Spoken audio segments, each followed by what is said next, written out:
नमस्कार, मैं हूं आपके साथ मयंक। देखिए, एक बड़ी खबर, क्या ईरान ने गिरा दिए हैं 2 फाइटर जेट। ये एक ऐसी खबर है जिसका ना कोई कंफर्मेशन है और ना जिसके बारे में कोई देश कुछ बोलने को तैयार है। ना ईरान ने कुछ कहा, ना अमेरिका ने कुछ कहा, ना इजराइल ने कुछ कहा, सब चुप है। लेकिन इस तरह की चर्चा छिड़ी हुई है, कई मीडिया में आप इस तरह की बात देख सकते हैं और हर कोई इस पे बड़े दबे छुपे अंदाज में जो है इसमें बात हो रही है।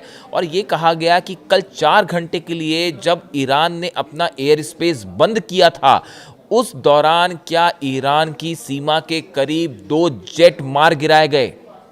अब ये खबर शुरू कैसे हुई और कल 4 घंटे के दौरान क्या हुआ, इस पे एक बार फिर से चर्चा करते हैं कि कैसे इन 4 घंटे के दौरान जब ईरान ने अपना एयर स्पेस बंद किया था तो अमेरिका और ईरान एकदम जंग के मुहाने पर खड़े हुए थे। और ये खबर आई कहाँ से कि ईरान ने 2 अमेरिकी जेट या ईरान ने किसी देश के 2 जेट गिरा दिए हैं। ये खबर शुरू कैसे हुई? देखिए, अब आपको पहले पूरी कहानी समझनी पड़ेगी। मैंने अपने पिछले वीडियो में भी बताया था कि इन 4 घंटों में क्या हुआ और आज आप देखिए अमेरिका के तमाम अखबार, न्यूज़ चैनल्स, यूरोप के न्यूज़ चैनल्स इस बात से भरे पड़े हैं कि कैसे अमेरिका के जेट ईरान की तरफ बढ़ने लगे थे। हमने परसों रात को ये बात बताई थी आपको। अब देखिए हुआ क्या इस 4 घंटे में और ये खबर आई कैसे।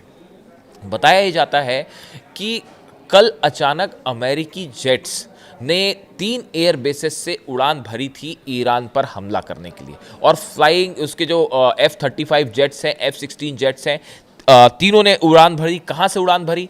कुवैत में जो एयरबेस है वहाँ से, अल असद एयरबेस से और अल उदैद एयरबेस से। यानी ये 3 जगह से, कुवैत से, कतर से और तीसरा जो है वो इराक से, ये 3 जगह से अमेरिकी जेट्स ने ईरान की तरफ बढ़ना शुरू किया।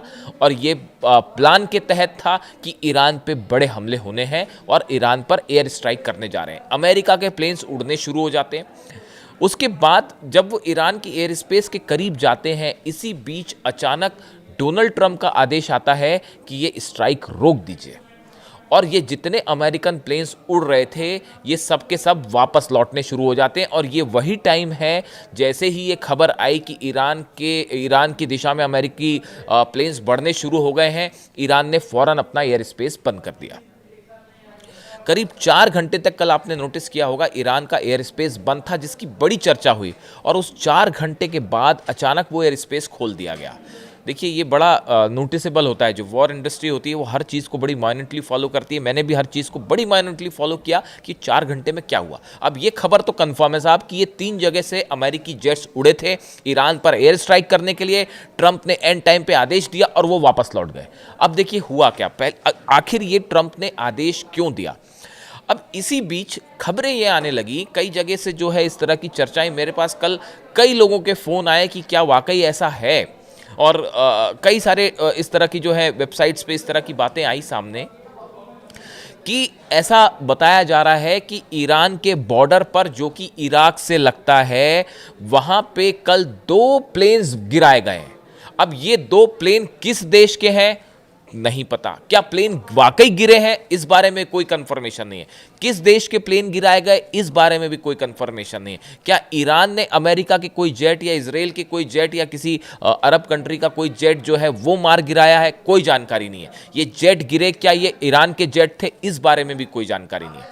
लेकिन इस तरह की खबरें ज़रूर हैं, सुगबुगाहट है कि क्या इस 4 घंटे के दौरान ईरान के बॉर्डर पर 2 जेट गिरे। अब देखिए, ये बात पहले से तय थी। ये जो फर्स्ट प्लान था, जो कि फेल हो गया ऑलमोस्ट अमेरिका का, कि जो अलाई कंट्रीज़ हैं, अरब कंट्रीज़, यहाँ से बेसिस से जेट फ्लाई करेंगे और ईरान में घुसेंगे। अब ये प्लान आखिर में ट्रंप ने क्यों रोका है? 4 घंटे की कहानी समझिए आप। आखिरी मोमेंट में बस चंद मिनटों की बात थी और ईरान पर एयर स्ट्राइक होती। ट्रंप ने प्लान क्यों बदला? देखिए, पहले मैं आगे बढ़ूँ, आपको एक रीज़न बताऊँ, लेकिन मैं आपको एक वॉल स्ट्रीट जर्नल में जो खबर छपी है, जो हम बात परसों कर रहे थे, वो वॉल स्ट्रीट जर्नल में एक दिन बाद छपी। देखिए, president Trump was advise that a large scale strike against Iran was unlikely to make the government fall. देखिए, ये बहुत बड़ी खबर। ट्रंप ने क्यों हमले का प्लान एंड टाइम पे बदला, उसकी पहली वजह, ट्रंप के एडवाइजर्स ने उन्हें ये कहा कि अगर आप हमला कर भी देते हैं ईरान पर तो भी उस सूरत में अली खामेनेई साहब को सत्ता से हटाया नहीं जा पाएगा, ये बड़ा मुश्किल है और एयर स्ट्राइक के बाद भी ईरान की जनता उनके साथ खड़ी है। यानी देखिए, मुख्य मकसद जो है इस जंग का, मुख्य मकसद जो है वो कैसे अली खामेनेई साहब को सत्ता से हटाया जाए, ये अमेरिका और इजराइल का मुख्य टारगेट है। अब ट्रंप ने आदेश दे दिए कि स्ट्राइक कर दीजिए और प्लेन बढ़ने लग गए, लेकिन इस बीच बताया जाता है कि ये बात उनको समझाई गई, ये बात कही गई, ऐसा सोर्सेज से खबरें हैं, कई अखबारों में छपी हैं कि ये कहा गया ट्रंप को कि भाई देखिए, आप अगर हमले कर भी देते हैं तो भी अली खामेनेई साहब को, अगर आप ये सोचते हैं कि हमले करके उनकी सत्ता पलट जाएगी तो ऐसा नहीं होगा, लोगों का कोई विद्रोह बढ़ जाएगा, ऐसा नहीं होगा, बल्कि ईरान में जो प्रदर्शन हो रहे हैं वो कम होने शुरू हो गए, तो सत्ता परिवर्तित नहीं होगी, आपका एयर स्ट्राइक का मकसद फेल हो जाएगा। बात नंबर एक, क्यों ट्रंप ने अपना प्लान बदला। दूसरा, जो अखबार में छपी हुई खबर मैं बता रहा हूं, and could spark a wider conflict, US official said, मतलब उन्होंने ये मैं आपको कुछ वॉल स्ट्रीट जर्नल का जो आर्टिकल छपा है उसी की कुछ लाइन बता रहा हूं, उसमें ये कहा गया, उसमें ये दूसरी जो बड़ी बात ये कही गई कि अगर आप हमला कर देते हैं उसके बाद एक बहुत बड़ा युद्ध छिड़ सकता है, जिसमें रशिया की भी एंट्री हो जाएगी, चाइना की भी एंट्री हो जाएगी, और उसके बाद इस जंग को रोकना मुश्किल हो जाएगा। यानी एक आप लिमिटेड स्ट्राइक अगर करना चाहेंगे, इससे युद्ध की, महायुद्ध की चिंगारी छिड़ सकती है, तो हमको अभी हमला नहीं करना चाहिए, ऐसी एडवाइस ट्रंप को दी गई। इसके अलावा जो बात कही गई, तीसरी जो बड़ी वजह थी, ये कहा जा रहा था कि अगर ईरान की तरफ से ये स्टैंड बिल्कुल पोस्चर रेडी था कि अगर एक भी हमला होता है ईरान पर, उसका पहला नतीजा ये होगा कि इजराइल पर जो है वो 750 मिसाइल्स एट ए गो फायर कर दी जाएंगी, कि बिल्कुल तुरंत आपने स्ट्राइक करी और आपको तो जवाब देंगे। ये 700 मिसाइल चली तेल अवीव की तरफ, और इसके लिए नेतन्याहू तैयार नहीं थे, इसके लिए इजराइल तैयार नहीं है, इजराइल का डिफेंस सिस्टम तैयार नहीं है, ये सब जान रहे हैं हम, इसमें कोई छुपी हुई बात नहीं है। बताया जाता है कि नेतन्याहू, देखिए कई अखबारों में खबर है मिडिल ईस्ट की, आप सोर्सेस पढ़िए, कि नेतन्याहू ने खुद डोनाल्ड ट्रंप को मना किया कि अभी हमला मत करिए, इसको कुछ देर टाल दीजिए। अगर नेतन्याहू खुद ये बात कह रहे हैं तो आप समझिए कि कितना खौफ है ईरान की मिसाइल्स का। तीसरी बड़ी बात, चौथी बड़ी बात जो कही गई वो ये कही गई कि अमेरिका अभी पूरी तरह से वॉर के लिए तैयार ही नहीं है। मिडिल ईस्ट में जो सेना है इस समय, 6 वॉरशिप्स हैं, कल मैंने आपको पिछले वीडियो में बताया 6 वॉरशिप है, लेकिन कोई भी एयरक्राफ्ट कैरियर नहीं था। उसके अलावा सबमरीन्स का मूवमेंट भी वैसा नहीं था कि भाई आपने हमला तो कर दिया, अब हमला करने के बाद मान लीजिए कि अगर रशिया ने भी इस पर स्ट्राइक कर दी, या रशिया कूद गया युद्ध के बीच में, या मान लीजिए, और नॉर्थ कोरिया की तो पूरी एक अलग ही कहानी है साहब, उसकी तो हम अलग से बात करेंगे। नॉर्थ कोरिया ने तो सीधा सीधा कह दिया कि ईरान को अगर छुआ तो मैं जो है मिसाइल मार दूंगा सीधा अमेरिका के ऊपर और न्यूक्लियर वॉर कर देंगे। वो एक अपना, वो अपनी अलग धुन में वो बात ही नहीं करते, वो सीधा मिसाइल से जवाब देते हैं। तो नॉर्थ कोरिया ने तो ये कह दिया, उसके लिए मैं एक अलग वीडियो करूंगा। अब अभी देखिए, ये तीसरी जो चौथी बड़ी बात थी वो ये बड़ी बात कि डोनाल्ड ट्रंप को ये समझाया गया, ट्रंप एडमिनिस्ट्रेशन को, जो उनके सेना के एडवाइजर्स हैं उन्होंने, कि हमको पहले यहाँ पे मिलिट्री, अगर आप हमला करना चाहते हैं पहले मिलिट्री फोर्स बढ़ाइए यहाँ पे, उसके बाद फिर आप अपना प्रेजेंस बढ़ाइए हथियारों का, उसके बाद हमला करना। उसके बाद तुरंत से जो है वो एयरक्राफ्ट कैरियर मूव होने शुरू हो गए। अब्राहम लिंकन और रूजवेल्ट भी आ रहा है, दोनों जो है कंफर्म है। देखिए कल सब कह रहे थे एक मूवमेंट हुआ है एयरक्राफ्ट कैरियर का, हमने बताया आपको 3 के हुए हैं, 2 का कंफर्मेशन आ गया है। एकदम सही सटीक खबर दी थी हमने कि एक नहीं 2 एयरक्राफ्ट कैरियर का मूवमेंट हुआ है। रूजवेल्ट भी आ रहा है, अब्राहम लिंकन भी आ रहा है, एक रेड सी में आ रहा है और दूसरा शायद ओमान की खाड़ी में आएगा। अब देखिए हो ये रहा है कि एयरक्राफ्ट कैरियर इसी फैसले के बाद कि अभी सेना कम है, हमला करेंगे तो कहीं लेने के देने ना पड़ जाएं, तो वो उसने तैनात कर रखी 500 खैबर मिसाइलें, तो वो एयरक्राफ्ट कैरियर बुलाने का फैसला हुआ। चौथी वजह कि ट्रंप ने आखिरी समय में फैसला क्यों डाला। 5वीं बड़ी वजह, यूएई, दुबई, बहरीन, कतर, दोहा, जॉर्डन, इन सब ने जो है, इन सब देशों ने ये कहा डोनाल्ड ट्रंप को, अमेरिका को ये संदेश दिया कि देखिए आप हमले करना करिए, हम अपने जेट्स नहीं देंगे ईरान के खिलाफ। ये ईरान की बहुत बड़ी डिप्लोमेटिक जीत है, बहुत बड़ी डिप्लोमेटिक जीत है। ये पहला मौका अभी तक हमने, देखिए आपने जब भी देखा होगा कि जब भी हमले हुए ईरान पे, तो जो अरब कंट्रीज़ के बेसिस हैं ये तो है ही अमेरिका के, कोलैबोरेशन है उनका, और वो बेसिस का बड़ी आसानी से वो इस्तेमाल करते हैं, जब चाहते हैं वहाँ हमले करते हैं। लेकिन इस बार अरब कंट्रीज़ ने कहा अपना, उन्होंने एक असहमति जताई कि भाई हम नहीं चाहते आप ईरान पर हमला करें, ये बड़ी जीत है ईरान की। Middle east, the king of middle east ऐसे नहीं कहा जा रहा ईरान को। एक अकेला देश दुनिया भर के देशों से पंगा ले रहा, बड़ी बड़ी महाशक्तियों से लड़ रहा है, तो कोई तो वजह होगी। पांचवी बड़ी वजह, अरब देशों को भी ये बात समझ आने लगी कि भैया कोई फ़ायदा नहीं है इनसे जंग करने का, ये हारते वारते हैं नहीं। ये ईरान हारने वाला देश ही नहीं है, वो लड़ रहा है, लड़ता रहेगा। वो क्या होगा, आप एयर स्ट्राइक करेंगे, कुछ कैजुअलिटी होगी, और उधर से फिर तैयारी पिछली बार से ज़बरदस्त है, उधर से वो मिसाइल मारेगा। आप ग्राउंड ऑपरेशन कर लोगे तो आरजीसी के 5 लाख सैनिक तैयार खड़े हैं, होगी ज़बरदस्त जंग। उसके बाद क्या होगा, अमेरिका, रूस और चीन चुप थोड़ी ना बैठने वाले।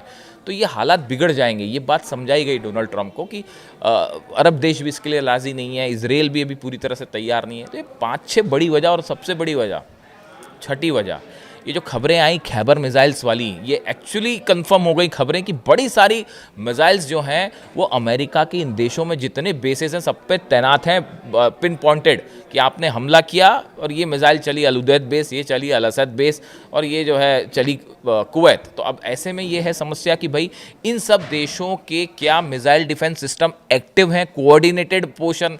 आप देखिए होता क्या है, जब वॉर होता है और कई देश मिलकर जब एक देश पर अटैक करते हैं तो ये प्लान तैयार है। इसके लिए बड़ी बैठकें चली पिछले 5 दिन में। मैं आपको बताऊं, अरब देशों के बीच में और अमेरिका के जो मिलिट्री एक्सपर्ट्स हैं इनके बीच में बड़ी बैठकें हुई कि भाई ईरान की अगर मिसाइल्स आ गई तो उसको कौन रखेगा। जो मिसाइल दुबई की तरफ, जो मिसाइल सऊदी की तरफ जाएगी उसको कौन रोकेगा।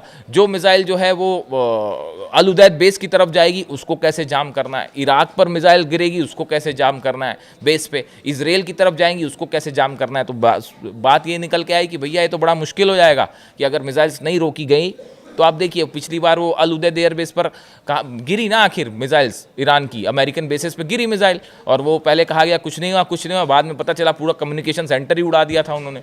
तो ये बड़ा मुश्किल होता है डिफेंस सिस्टम को 3-4 देशों के बीच में कोऑर्डिनेट करना, और वाकई अगर 1000 मिसाइल दाग दी ईरान ने तो क्या होगा।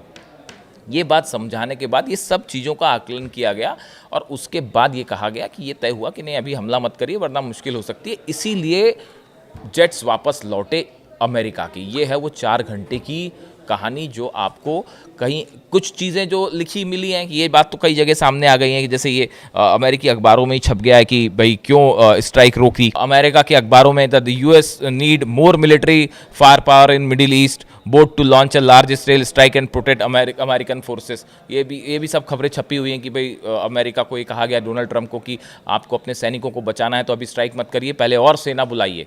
तो देखिए अब कुल मिला के बात ये है कि अमेरिका फिर से हमला कर सकता है। कई सारे लोगों ने ये बात कही, कई लोग मुझसे पूछ भी रहे हैं, कई लोगों के कमेंट आ गए कि कल डोनाल्ड ट्रंप ने अचानक ये बयान आया। देखिए जब ये फाइटर प्लेन्स वापस आ गए उसके बाद अब ये बात तो तय थी कि ये खबर सब जगह जानी है, तो फिर डोनाल्ड ट्रंप की तरफ से एक बयान आया, अमेरिका की तरफ से एक पोस्टर लिया गया कि भाई ऐसा है कि ईरान ने अपनी फांसी रोक दी है, इसीलिए हम जो है अभी अब देख रहे हैं उसको कि ईरान ने फांसी रोक दी है। इस तरह का बयान आया। शायद इस बात को ध्यान में रखते हुए कि भाई हमने तो प्लेन भेज दिए थे लेकिन फिर हम हमला नहीं कर पाए, वापस आए तो कहीं शर्मिंदगी ना हो, इसलिए क्या इस तरह का बयान दिया गया। कुछ लोगों की ये भी राय है डिफेंस एक्सपर्ट्स की कि ये जो बयान के पीछे की वजह ये थी कि हाँ ईरान ने फांसी रोक दी है, यानी ट्रंप की तरफ से जो एक टेंशन को कम करने की कोशिश थी वो शायद ये शर्मिंदगी से बचने की कोशिश थी। कई डिप्लोमेटिक एक्सपर्ट्स जो है इस तरह की बात करते हैं। लेकिन अब देखिए ये तो कहानी, अब इसी बीच ये जो खबर चली कि 2 प्लेन डाउन हो गए हैं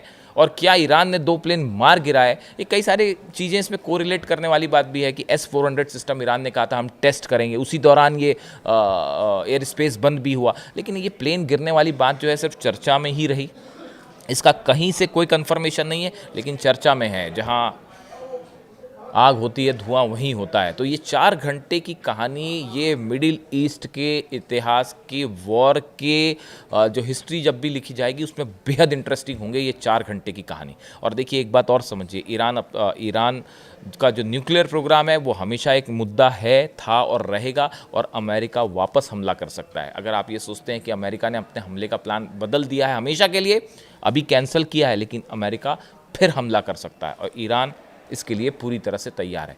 अब देखिए मैंने आपको 4 घंटे की कहानी बताई, कुछ कई जगह छपी हुई हैं। वॉर वाली कहानी, प्लेन गिरने वाली अभी साफ नहीं है। इससे जुड़ा अगर कोई भी अपडेट होगा मैं आप तक ज़रूर पहुंचाऊंगा। आपको वीडियो कैसा लगा कमेंट करके बताइए। मैं आपके सारे कमेंट्स पढ़ता हूं, जितने देशों से कमेंट आ रहे हैं मैं सारे पढ़ता हूं। सबका जवाब नहीं दे पाता कई बार टाइम की वजह से, लेकिन पढ़ता ज़रूर हूँ। Thank you so much.